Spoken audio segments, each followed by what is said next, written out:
El perro arrastró al abuelo hasta una locomotora olvidada. Lo que hallaron dentro cambió todo para siempre. Era una mañana de abril cuando decidí que ya era tiempo de revelar mi secreto. El sol entraba por la ventana de mi pequeña casa a las afueras de San Miguel Allende, iluminando las fotografías viejas sobre la mesa de madera que mi padre había construido hace más de 6 décadas. Mis manos arrugadas con manchas de la edad y cicatrices de una vida entregada al ferrocarril temblaban ligeramente mientras acariciaba a Canelo, mi fiel compañero desde hace 8 años. «Hoy es el día, viejo amigo», le susurré mientras él me miraba con esos ojos que parecían entender cada palabra. A mis 82 años, el tiempo ya no es un lujo que pueda permitirme desperdiciar. El derrame cerebral que sufrí hace 3 meses me dejó claro que la muerte no pide permiso para llegar. Y aunque los médicos dicen que me recuperé bien, siento cómo mi cuerpo se vuelve más lento cada día. No me quejo. He vivido más de lo que muchos de mis compañeros ferrocarrileros lograron, y he visto cómo México cambió a través de las décadas, algunas veces para bien, otras. Bueno, no todo cambio trae progreso. Mateo llegaría en cualquier momento. Mi nieto, tan diferente a mí en muchos aspectos, pero con la misma terquedad que caracteriza a los Fuentes. Desde mi derrame, ha estado insistiendo en que me mude con él a la ciudad. «Abuelo, allá tendrás mejor atención médica, estarás más cómodo», me dice siempre. No entiende que estas paredes guardan mis memorias, que este pedazo de tierra es parte de lo que soy. Además, ¿cómo podría irme sin haber cumplido la promesa que hice hace tanto tiempo? Un juramento que ha pesado sobre mis hombros durante décadas. El sonido de un auto acercándose por el camino de terracería me sacó de mis pensamientos. Canelo se levantó de inmediato, moviendo la cola con entusiasmo mientras corría hacia la puerta. Ese muchacho había logrado ganarse incluso el cariño de mi perro, que normalmente desconfía de los extraños. Me levanté lentamente, apoyándome en mi bastón, y caminé hacia la entrada. Cada paso me recordaba que ya no era el joven que podía subir de un salto a una locomotora en movimiento. «¡Abuelo!», exclamó Mateo al verme en la puerta, con esa sonrisa que me recuerda tanto a su padre, mi hijo Francisco, que Dios lo tenga en su gloria. «¿Cómo amaneciste hoy?» «Como un viejo de 82 años. ¿Cómo más?», respondí con una risa ronca mientras él me abrazaba con cuidado, como si temiera que pudiera romperme. Pero con ánimos de dar guerra todavía. Mateo rió y entró a la casa, cargando una bolsa con víveres que seguramente había comprado en el pueblo. A sus 28 años, con su título de arquitecto y toda una vida por delante, se había tomado un descanso de su trabajo en la Ciudad de México para venir a cuidarme después del derrame. Un sacrificio que aprecio, aunque nunca se lo haya dicho directamente. Los hombres de mi generación no fuimos criados para expresar nuestros sentimientos con palabras, sino con acciones. Te traje esas galletas de canela que tanto te gustan, y algo de fruta fresca, dijo mientras acomodaba las cosas en la cocina. ¿Ya desayunaste? Tomé un café con pan dulce. A mi edad, el apetito ya no es lo que era. Contesté mientras me sentaba en mi sillón favorito, desde donde podía ver la pequeña colina donde, de niño, solía contemplar los trenes pasar. «Mateo, necesito hablar contigo de algo importante». Él se detuvo y me miró con esa expresión de preocupación que ha tenido desde mi derrame. «¿Te sientes mal? ¿Necesitas que llame al doctor?», preguntó, acercándose rápidamente. «No, no es nada de eso», lo tranquilicé. «Estoy bien, dentro de lo que cabe. Es sobre algo que he guardado por mucho tiempo. Algo que necesito mostrarte». La curiosidad se dibujó en su rostro mientras se sentaba frente a mí. Canelo se acomodó a mis pies, como si también quisiera escuchar la historia. «¿Recuerdas que siempre te conté historias sobre mi época en los ferrocarriles?», comencé, sintiendo cómo mi corazón se aceleraba ligeramente. «Pero hay una historia que nunca te he contado, la más importante de todas». Mateo asintió, prestándome toda su atención. Siempre fue un buen oyente, desde pequeño. Cuando se sentaba en mis rodillas y me pedía que le contara, sobre las grandes locomotoras que cruzaban el país de norte a sur. En 1938, cuando el presidente Lázaro Cárdenas nacionalizó los ferrocarriles, yo era apenas un muchacho de 16 años, aprendiz en los talleres de San Miguel. Mi padre, tu bisabuelo Joaquín Fuentes, era maquinista, le expliqué, mientras los recuerdos fluían vívidamente en mi mente. Fueron tiempos turbulentos, pero llenos de esperanza. Por fin los ferrocarriles serían de México, ya no de compañías extranjeras. Me detuve para tomar un sorbo de agua. Hablar del pasado siempre me seca la garganta, como si las palabras absorbieran toda la humedad de mi boca. Mi padre y otros 5 ferrocarrileros de confianza fueron convocados para una misión especial. Durante la transición, descubrieron documentos que revelaban cómo las compañías extranjeras habían manipulado contratos y mapas para apropiarse ilegalmente de tierras ejidales, especialmente aquí en Guanajuato. Continué. Documentos que podrían causar un escándalo internacional y poner en riesgo la nacionalización. El presidente Cárdenas ordenó personalmente que estos documentos fueran resguardados en un lugar seguro, hasta que el país estuviera listo para enfrentar esas verdades, sin temor a represalias. Mateo se inclinó hacia adelante, completamente absorto en la historia. Podía ver en sus ojos que intentaba conectar esto con el presente, con nuestra vida aquí. ¿Y dónde los escondieron?, preguntó finalmente.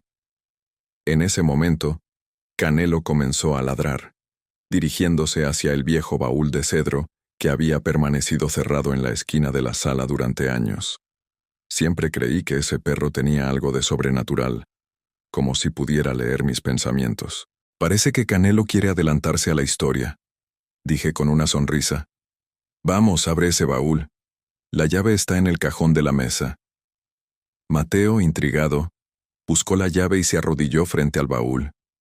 El chirrido de las bisagras oxidadas llenó la habitación cuando lo abrió, revelando su contenido: viejos uniformes de ferrocarrilero, algunos libros de registro amarillentos, y en el fondo, envuelto en un pedazo de tela, un pequeño paquete. Tráelo aquí, le pedí, sintiendo cómo mis manos sudaban por la anticipación. Mateo desenvolvió cuidadosamente la tela, revelando 3 objetos: un silbato de tren de latón con las iniciales FNM grabadas, una fotografía en blanco y negro donde aparecía yo, mucho más joven, junto a otros 4 hombres frente a una locomotora, y una llave oxidada de aspecto peculiar, con símbolos grabados que no parecían ser letras convencionales. Esta llave, Mateo, abre algo mucho más importante que un simple candado, dije mientras la tomaba entre mis dedos.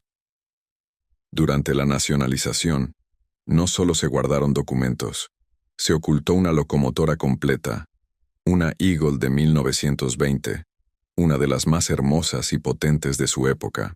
La llamábamos La Guardiana, porque en ella se escondieron los secretos que podrían cambiar la historia de nuestra región.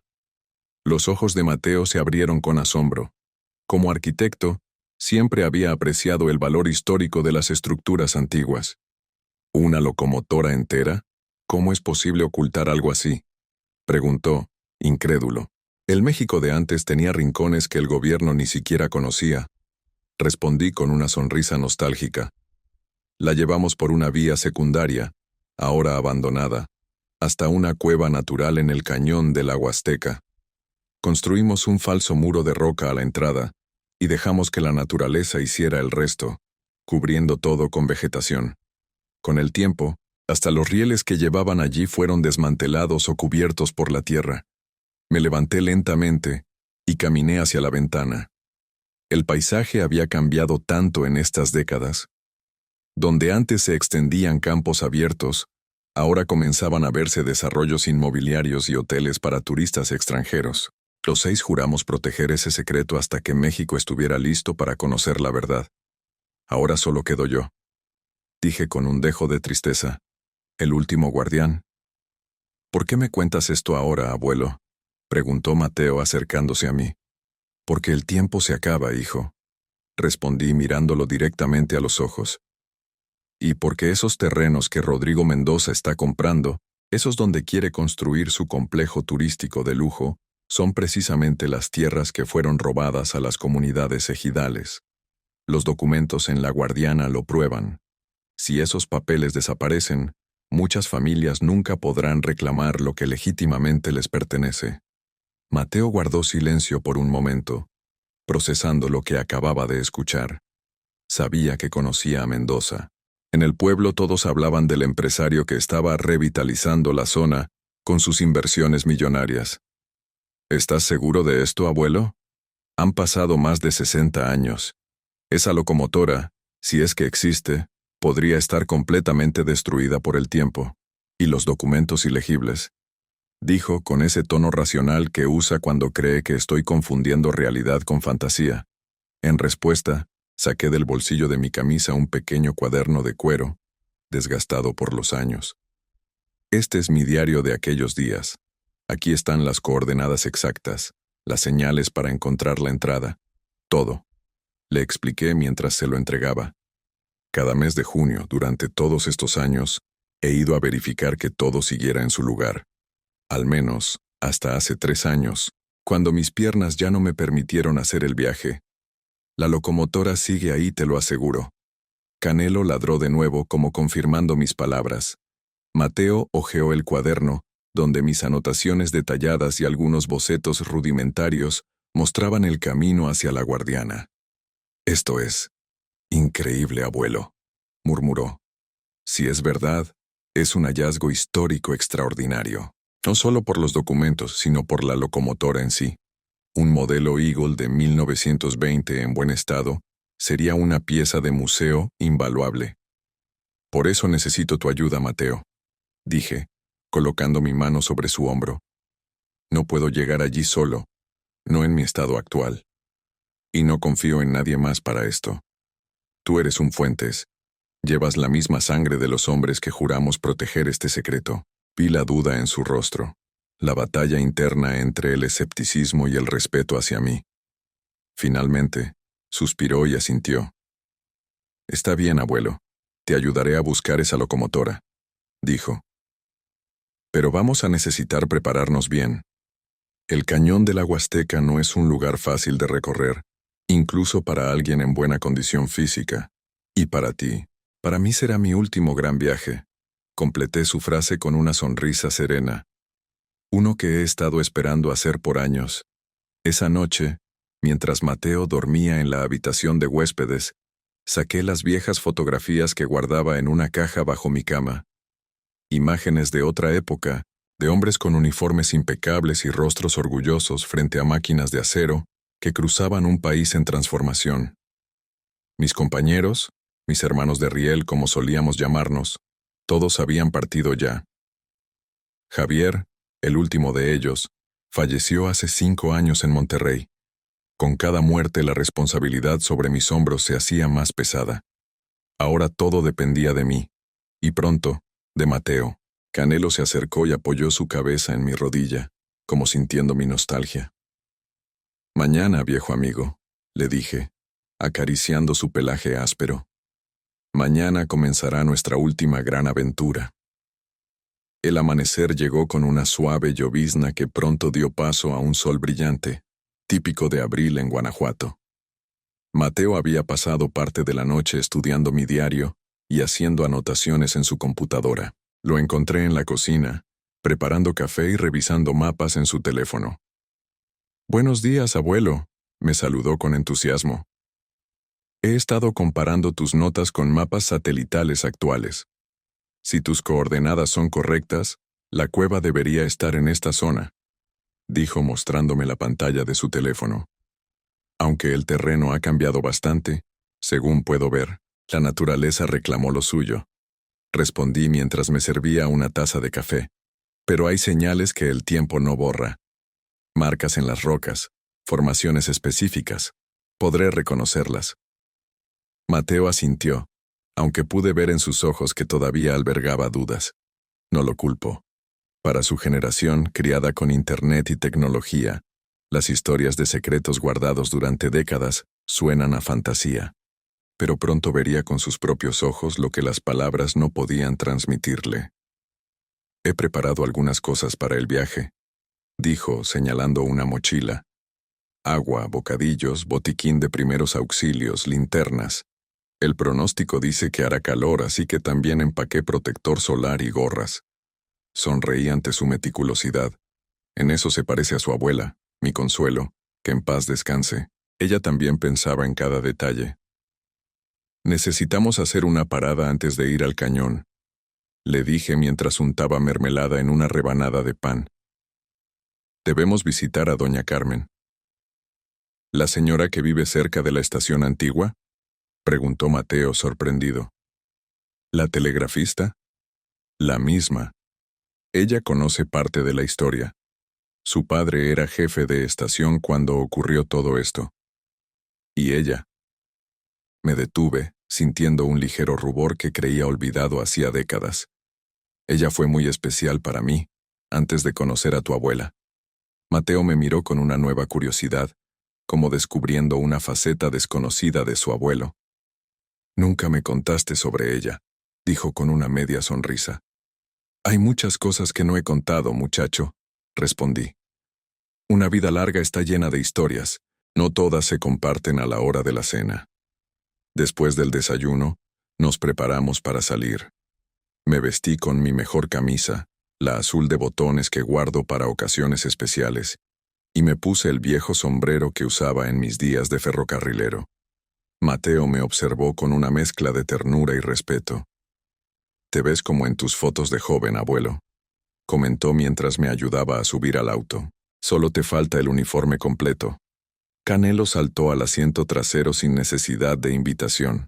Ese perro, desde que lo encontré abandonado en la estación hace 8 años, ha sido mi sombra constante. Doña Carmen vive en una casa pequeña pero impecable, a unos 10 minutos de la antigua estación de tren, ahora convertida en museo. A sus 79 años, mantiene una mente afilada y una elegancia que los años no han podido disminuir. Cuando llegamos, estaba regando las flores de su jardín delantero, vestida con un sencillo vestido floreado y el cabello blanco recogido en un moño. «Ignacio Fuentes», exclamó al verme bajar del auto apoyado en mi bastón. «¿A qué debo el honor de tu visita después de tanto tiempo?» Su tono era una mezcla de alegría genuina y un suave reproche. Hace más de un año que no la visitaba. «Carmen, tan hermosa como siempre», respondí, quitándome el sombrero en señal de respeto. «Te presento a mi nieto, Mateo». «Mateo, ella es doña Carmen Velázquez, la mejor telegrafista que tuvo Ferronales en toda su historia».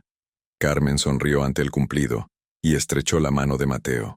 «Tu abuelo siempre fue un adulador», dijo con una sonrisa cómplice. «Pero pasen, pasen. Justo preparé limonada fresca».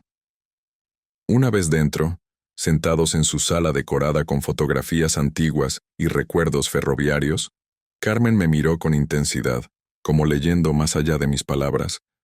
«No es una visita social, ¿verdad, Ignacio?», preguntó directamente. «Te conozco demasiado bien. Esa expresión la vi hace muchos años, cuando venías a contarme sobre la guardiana». Mateo se enderezó en su asiento, sorprendido de que ella conociera el secreto.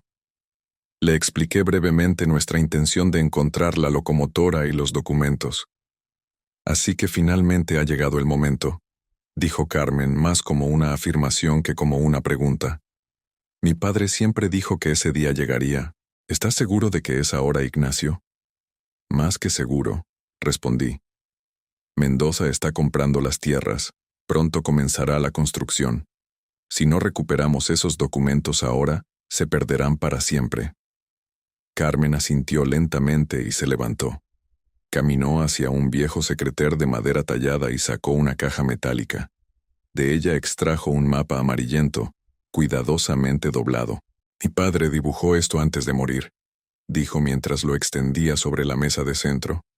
«Es un mapa detallado de las vías secundarias que no aparecían en los registros oficiales, incluyendo la que llevaba al cañón».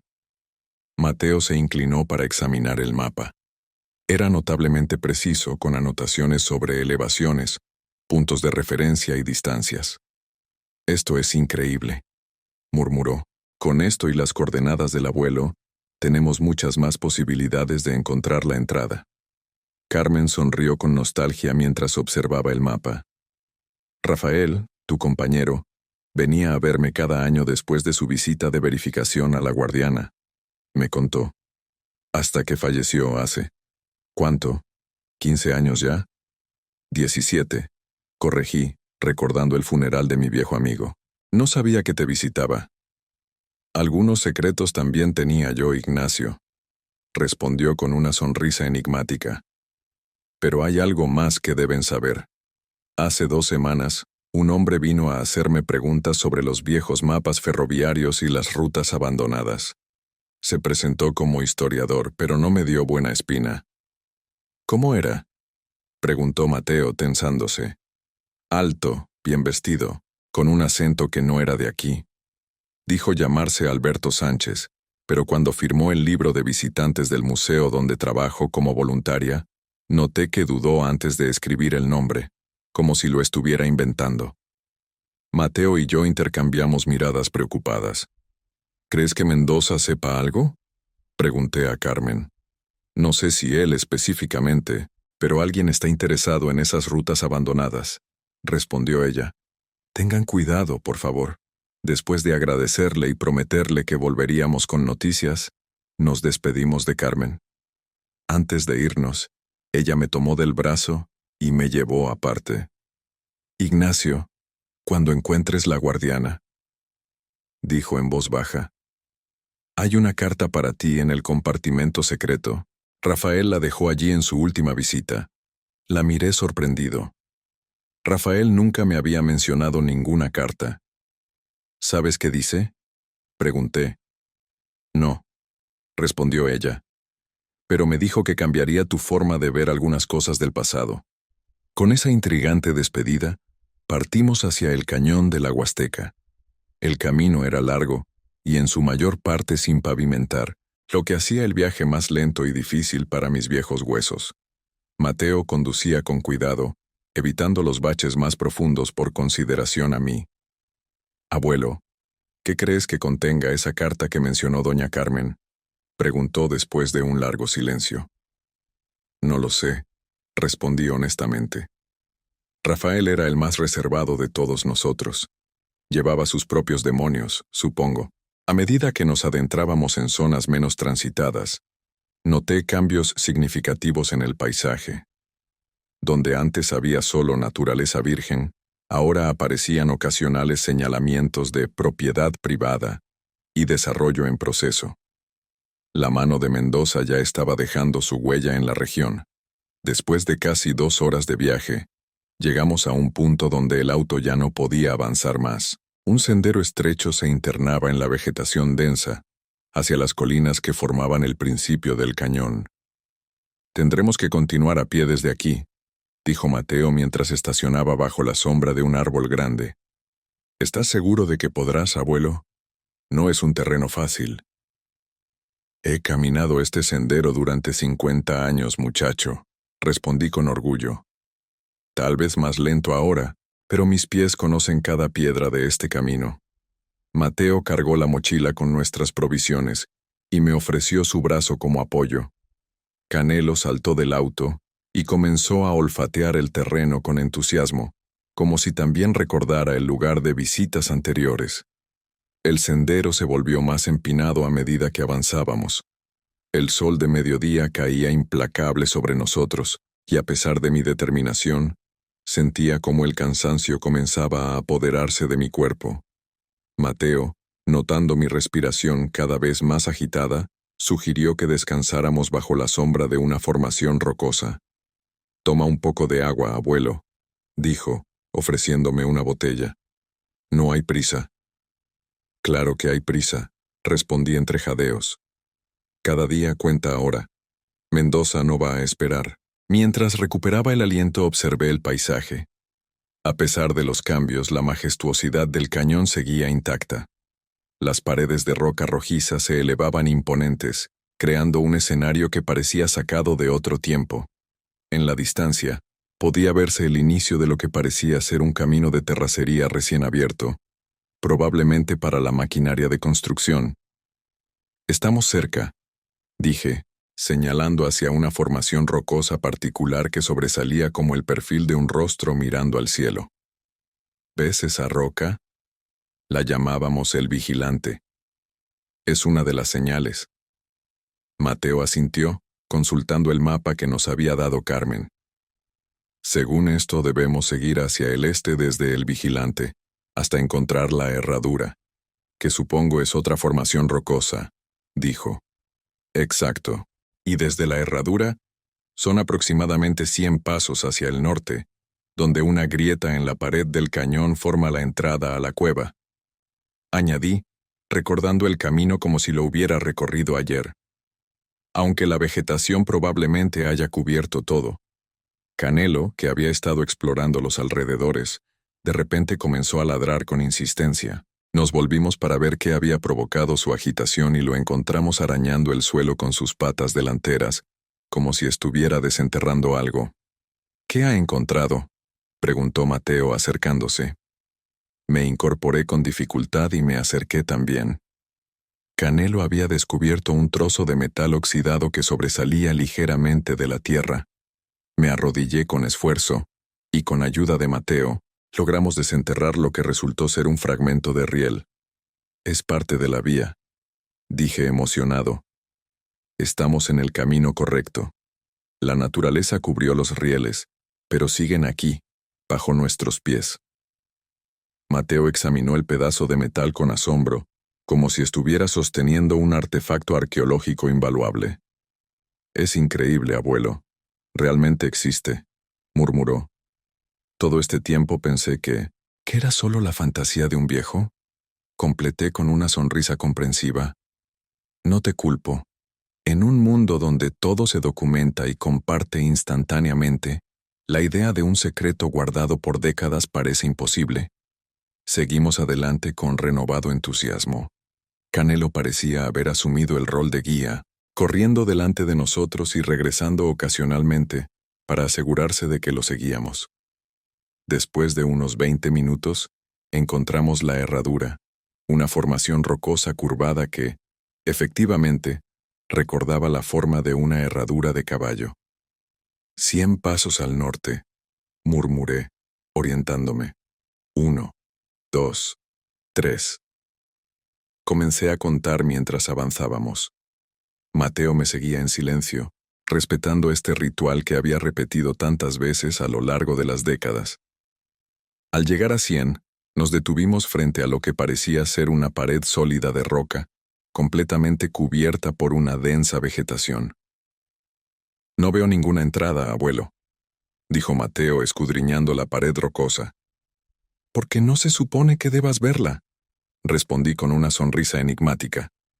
Ese era el punto. Hicimos un trabajo concienzudo para ocultarla. Me acerqué a la pared y comencé a palpar entre la vegetación. Mis dedos buscaban una marca particular, un símbolo tallado en la roca que solo los 6 conocíamos. Después de unos minutos de búsqueda, mis dedos sintieron la familiar forma de una estrella de 5 puntas con un círculo en el centro. Aquí está, dije triunfante. Ayúdame a quitar esta vegetación. Mateo se acercó y juntos comenzamos a arrancar las enredaderas y arbustos que cubrían la sección de la pared donde había encontrado la marca. Tras varios minutos de esfuerzo, revelamos lo que parecía ser una grieta natural en la roca, pero que en realidad era una abertura lo suficientemente amplia para que una persona pudiera pasar agachada. Increíble, murmuró Mateo. Jamás habría notado esto si no me lo hubieras mostrado. Esa era la idea, respondí. Ahora viene la parte difícil. La entrada es estrecha y oscura. Tendremos que usar las linternas. Mateo sacó las linternas de la mochila y me ofreció una. Canelo ya estaba olfateando la entrada, claramente ansioso por explorar. ¿Estás seguro de que puedes hacer esto, abuelo?, preguntó Mateo con preocupación. Podría entrar yo primero y... No, lo interrumpí con firmeza.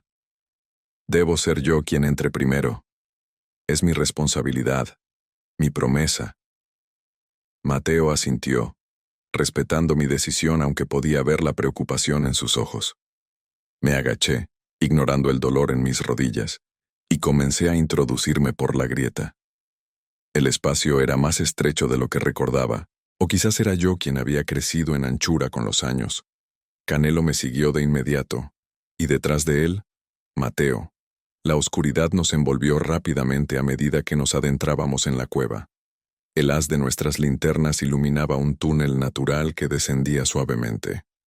Las paredes estaban húmedas y el aire era fresco, con un ligero olor a tierra mojada y metal oxidado. A cada paso que daba, los recuerdos se hacían más vívidos.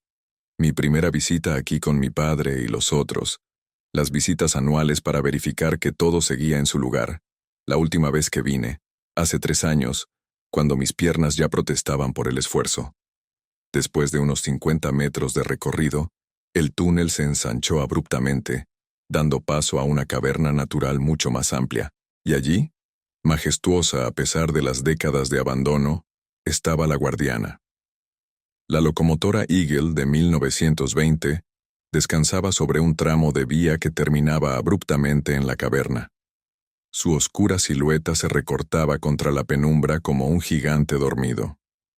La pintura negra y roja estaba descolorida y en algunas partes cubierta de óxido, pero la estructura principal permanecía sorprendentemente intacta, protegida de los elementos por la cueva. «Dios mío», susurró Mateo, iluminando la locomotora con su linterna. «Es real. Realmente está aquí». Sentí como las lágrimas comenzaban a acumularse en mis ojos. Ver a la guardiana después de 3 años era como reencontrarme con una vieja amiga. «Te lo dije», respondí con voz entrecortada por la emoción. «Aquí ha estado todo este tiempo, guardando nuestros secretos». Nos acercamos lentamente. Canelo corría alrededor de la locomotora, ladrando ocasionalmente como si saludara a una conocida. Mateo iluminaba cada detalle. Las grandes ruedas de metal, la cabina de mando, la caldera ahora fría que una vez generó el vapor para mover esta maravilla mecánica. «Es impresionante», dijo, pasando su mano por el metal oxidado.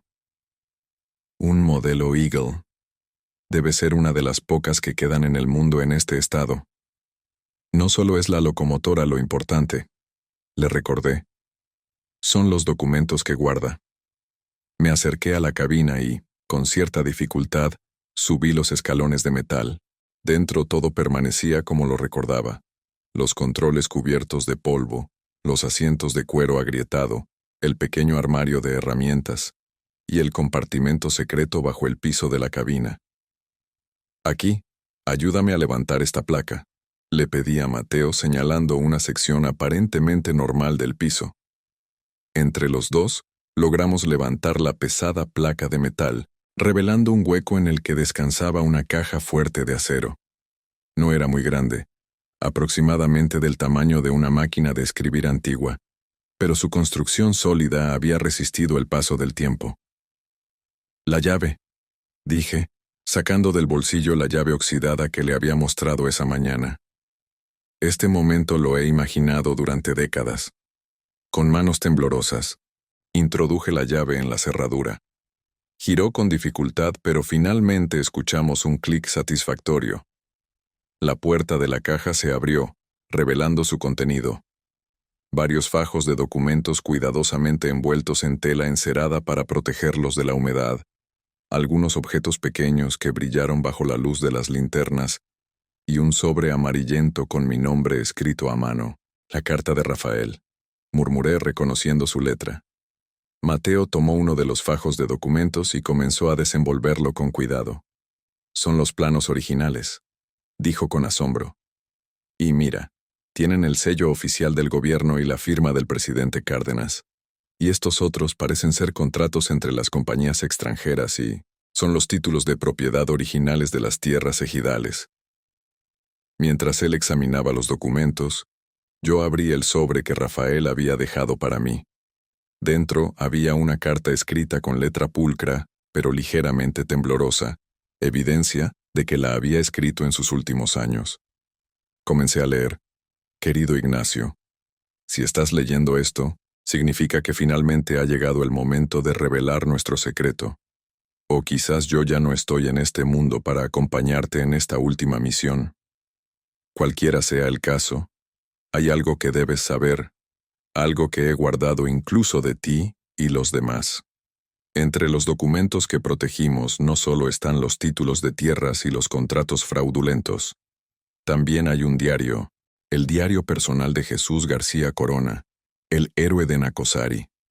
Lo encontré entre los papeles que nos entregaron para ocultar, y lo separé sin decirle a nadie. Este diario revela algo que cambia nuestra comprensión de la revolución. Los ferrocarriles no solo transportaban tropas y suministros, sino que formaban una red de comunicación clandestina para los revolucionarios. García Corona no murió solo por evitar que un tren con explosivos destruyera Nacosari. Era parte de esta red secreta, y su sacrificio tuvo un propósito adicional que la historia oficial nunca registró.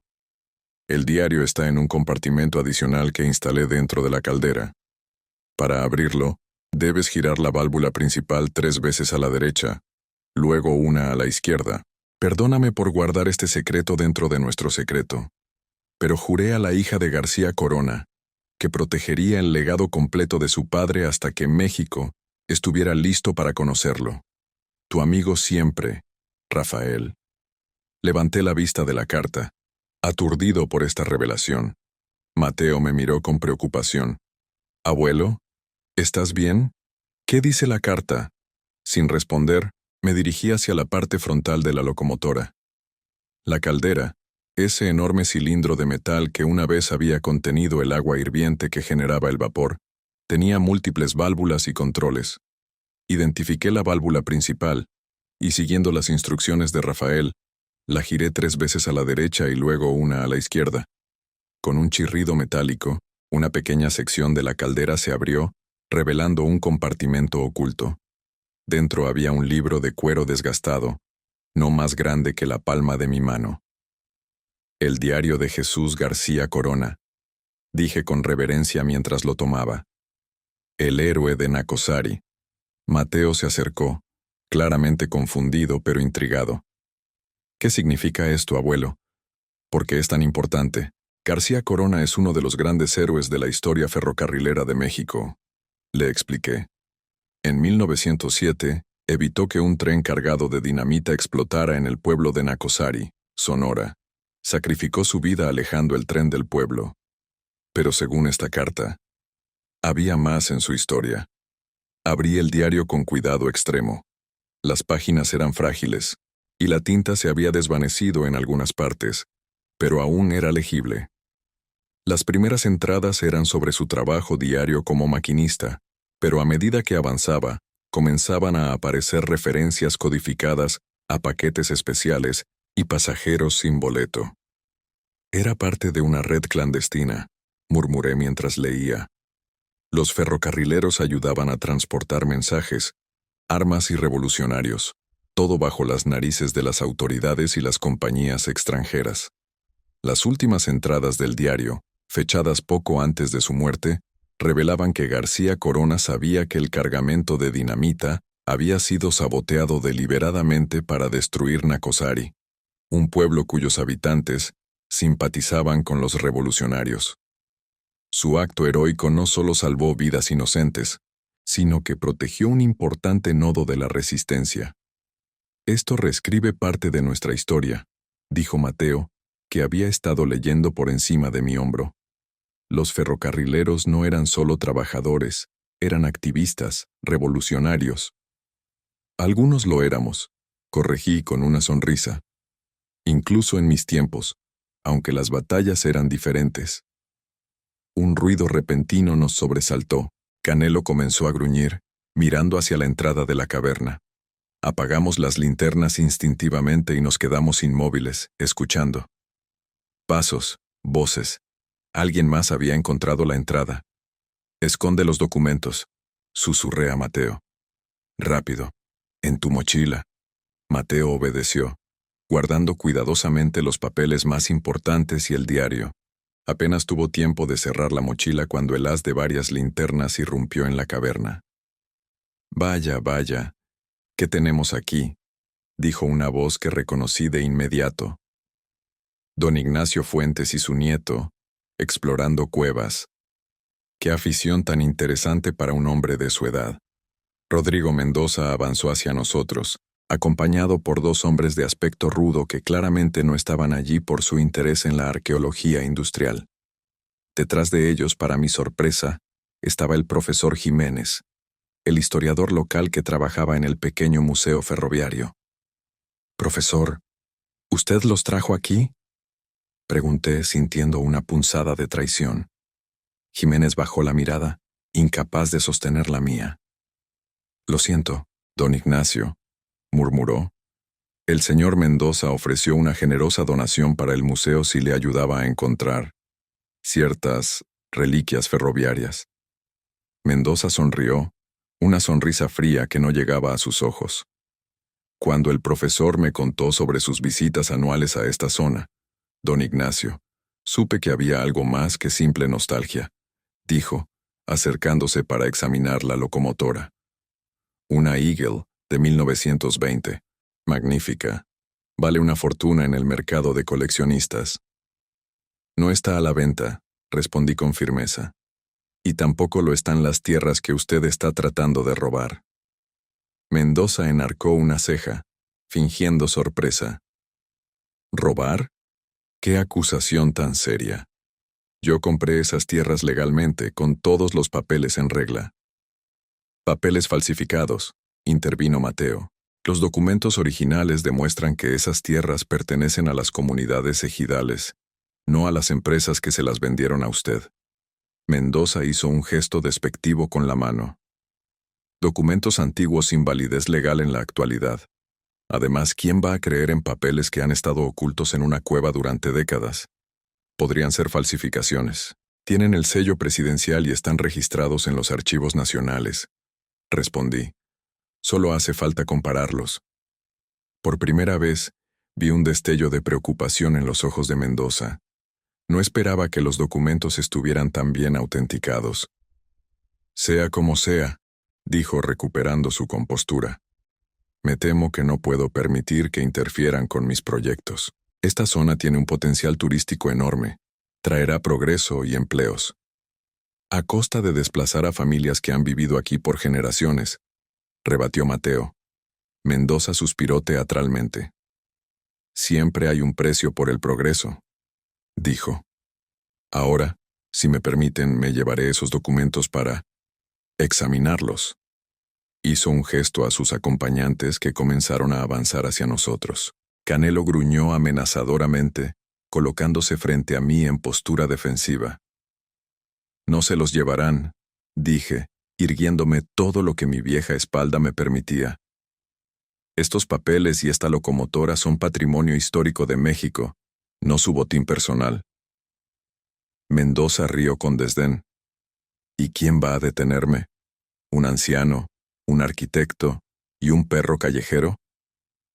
En ese momento, como respondiendo a su pregunta, se escucharon nuevas voces y luces desde la entrada de la caverna. «Allí están», exclamó una voz femenina que reconocí como la de Carmen. Para mi sorpresa, Carmen entró en la caverna acompañada por dos oficiales de policía, una mujer joven con equipo de filmación, y el director del Museo Nacional Ferroviario, a quien había conocido años atrás. «Doña Carmen nos avisó», explicó uno de los policías, «y tenemos una orden para proteger posibles hallazgos históricos en esta área». Mendoza palideció visiblemente. «Esto es propiedad privada», protestó. «No tienen derecho a...». «En realidad», interrumpió el director del museo, «esta área está bajo protección del Instituto Nacional de Antropología e Historia desde hace una semana, cuando recibimos información sobre posibles vestigios ferroviarios de importancia histórica». La mujer con el equipo de filmación, que resultó ser una periodista de un canal nacional, estaba grabando toda la escena. «¿Podría explicarnos qué es esta locomotora y por qué está aquí, don Ignacio?», me preguntó acercando su micrófono. Miré a Mateo, quien asintió con una sonrisa de aliento. Era el momento de compartir la historia completa. «Esta es la Guardiana», comencé. «Una locomotora Eagle de 1920 que fue escondida aquí durante la nacionalización de los ferrocarriles en 1938. Durante la siguiente hora, relaté toda la historia. La misión que nos había dado el gobierno de Cárdenas, los documentos que probaban el fraude en la adquisición de tierras ejidales y el inesperado descubrimiento del diario de García Corona, que añadía un nuevo capítulo a la historia de la Revolución Mexicana. Los policías tomaron declaración a todos los presentes y, para frustración de Mendoza, confiscaron temporalmente los documentos como evidencia para una investigación sobre la legitimidad de sus compras de terrenos. Cuando finalmente salimos de la cueva, el sol comenzaba a ponerse, tiñendo el cañón de tonos rojizos y dorados. Carmen se acercó a mí y tomó mi mano entre las suyas. «Lo lograste, Ignacio», dijo con una sonrisa orgullosa. «Cumpliste tu promesa. Gracias por traer refuerzos», respondí. «¿Cómo supiste que los necesitaríamos?» «Cuando vi al profesor Jiménez hablando con Mendoza después de vuestra visita, supe que algo no iba bien», explicó. «Así que hice algunas llamadas a viejos amigos. Mateo se unió a nosotros, llevando la mochila con el diario de García Corona y copias de los documentos más importantes que la periodista había insistido en fotografiar detalladamente. Abuelo, el director del museo dice que van a iniciar los trámites para declarar este sitio como patrimonio histórico», dijo emocionado. «La locomotora será restaurada y se creará un pequeño museo en el lugar». Sonreí, sintiendo una profunda paz que no había experimentado en décadas.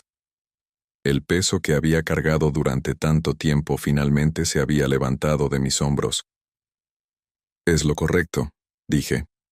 «Estas historias no nos pertenecen solo a nosotros.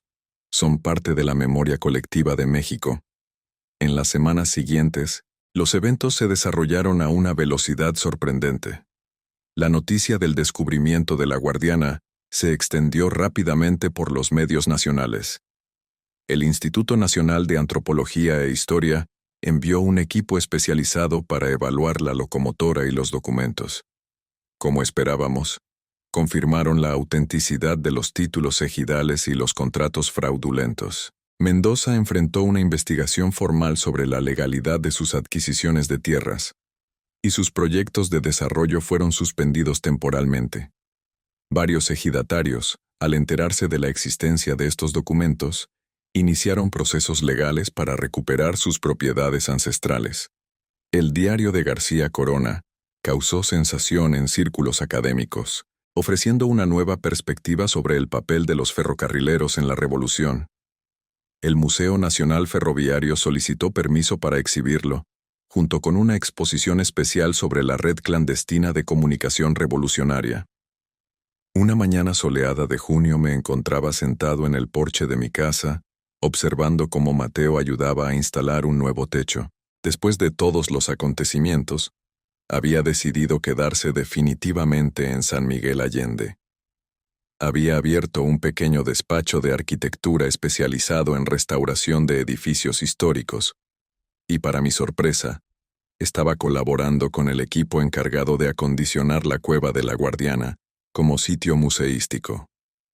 «El techo quedará listo hoy, abuelo», dijo, bajando de la escalera. «Y la próxima semana empezamos con las mejoras en la cocina». «No es necesario tanto cambio», protesté débilmente. «Esta casa ha estado así durante décadas». «Precisamente por eso necesita atención», respondió con una sonrisa. «Además, ahora que soy el guardián oficial de las historias ferrocarrileras, debo asegurarme de que vivas cómodamente para que sigas contándome todos los detalles». Sonreí ante la referencia. Desde el descubrimiento, Mateo había asumido con entusiasmo el rol de preservador de la memoria ferroviaria. Pasaba horas grabando mis relatos, digitalizando viejas fotografías y entrevistando a otros antiguos trabajadores del ferrocarril. Carmen apareció en el camino, caminando lentamente con la ayuda de un bastón. Desde nuestra aventura, habíamos retomado una amistad que el tiempo y las circunstancias habían interrumpido. Venía a visitarme casi todos los días, a veces con galletas recién horneadas, otras simplemente para compartir recuerdos y una taza de café. «Buenos días a los dos», saludó al acercarse. «Traigo noticias. Acaban de confirmarme que la inauguración del museo será el mes próximo. y quieren que tú, Ignacio, cortes el listón. ¿Yo? Pregunté sorprendido. Pero si yo solo fuiste el guardián de un secreto histórico durante 60 años, completó Mateo. Creo que te lo has ganado, abuelo. Canelo, que dormitaba bajo mi silla, se levantó repentinamente y corrió hacia el camino ladrando con entusiasmo. Un vehículo oficial del Instituto Nacional de Antropología se acercaba. Del auto bajaron el director del Museo Ferroviario y una mujer joven que reconocí como la nieta de Rafael, a quien había conocido durante la investigación de los documentos. Don Ignacio, saludó el director estrechando mi mano. Venimos con excelentes noticias. El comité ha aprobado su propuesta. La locomotora se llamará oficialmente La Guardiana de la Memoria, y la sala principal del museo llevará los nombres de los 6 ferrocarrileros que la protegieron. Y hay algo más, añadió la nieta de Rafael, extendiendo hacia mí un pequeño paquete envuelto en papel simple. Encontramos esto entre las pertenencias de mi abuelo. Dejó instrucciones de que se le entregara a usted si alguna vez se descubría la locomotora. Con manos temblorosas desenvolví el paquete. Era un reloj de bolsillo de plata, el que Rafael siempre llevaba durante nuestros años en el ferrocarril. Junto a él había una nota breve, para que siempre recuerdes que nunca es tarde para que la verdad salga a la luz. Tu amigo, Rafael. Las lágrimas nublaron mi visión mientras sostenía el reloj. Este pequeño objeto conectaba pasado y presente, cerrando un círculo que comenzó hace tantas décadas. Abuelo, dijo Mateo suavemente colocando su mano sobre mi hombro. ¿Estás bien? Mejor que bien, hijo. Respondí secándome una lágrima. Estoy en paz. Esa noche, mientras contemplaba las estrellas desde mi porche, con Canelo dormido a mis pies y el viejo reloj de Rafael en mi mano, reflexioné sobre el extraño camino que había recorrido mi vida, de joven aprendiz de ferrocarrilero a guardián de un secreto histórico, y ahora, en mis últimos años, testigo de cómo ese secreto finalmente encontraba su lugar en la historia de nuestro país. Mateo salió y se sentó junto a mí, ofreciéndome una taza de té. ¿Sabes, abuelo?, dijo después de un cómodo silencio. Desde que éramos niños nos contabas historias del ferrocarril, pero nunca imaginé que estabas guardando la mejor para el final. Sonreí, recordando las noches en que mis nietos se sentaban a mi alrededor, escuchando mis relatos sobre locomotoras, pasajeros extraños y paisajes lejanos. Algunas historias necesitan tiempo para madurar, respondí, como el buen mezcal. ¿Crees que hicimos lo correcto?, preguntó, contemplando las estrellas. ¿Revelar todo después de tanto tiempo? Sí, respondí sin dudar. Los secretos tienen su propósito, pero también tiene su momento de ser revelados. García Corona y los otros merecían que sus historias fueran contadas, y las familias merecían recuperar sus tierras. Permanecimos en silencio un rato más, disfrutando de la tranquilidad de la noche y del leve murmullo del viento entre los árboles. La luna iluminaba el paisaje con su luz plateada, la misma luna que había observado durante tantas noches de vigilia en mi juventud, desde la cabina de diferentes locomotoras. Gracias, Mateo, dije finalmente. ¿Por qué, abuelo? Por creerme, por acompañarme, por convertirte en el nuevo guardián. Él sonrió y apretó mi mano con afecto. Gracias a ti por confiarme esta responsabilidad, respondió. Te prometo que estas historias no se perderán. En ese momento supe con certeza que había cumplido mi misión. La guardiana y sus secretos estaban ahora en buenas manos, y las historias que había protegido durante tantos años vivirían mucho después de que yo me hubiera ido. El legado de los ferrocarrileros, de aquellos hombres que movieron a México sobre rieles de acero, que fueron testigos y participantes de la transformación de nuestro país, perviviría en las nuevas generaciones. Y quizás, algún día, cuando Mateo fuera un anciano como yo, contaría a sus nietos la historia de cómo su abuelo y un perro llamado Canelo lo llevaron hasta una locomotora olvidada en el cañón de la Huasteca, y cómo ese descubrimiento cambió no solo su vida, sino la historia de toda una comunidad. Porque así es como funciona la memoria. como un tren que viaja a través del tiempo, llevando las historias de una estación a otra, de una generación a la siguiente, manteniendo vivo el pasado para que pueda iluminar el camino hacia el futuro. Y mientras las estrellas brillaban sobre nosotros, sentí que mis viejos compañeros, aquellos con quienes había compartido el secreto de la guardiana hace tanto tiempo, sonreían desde donde estuvieran, satisfechos de que nuestra misión finalmente estaba completa. La verdad, como el ferrocarril, siempre encuentra su camino, sin importar cuántos túneles tenga que atravesar o cuánto tiempo tenga que esperar en alguna estación olvidada.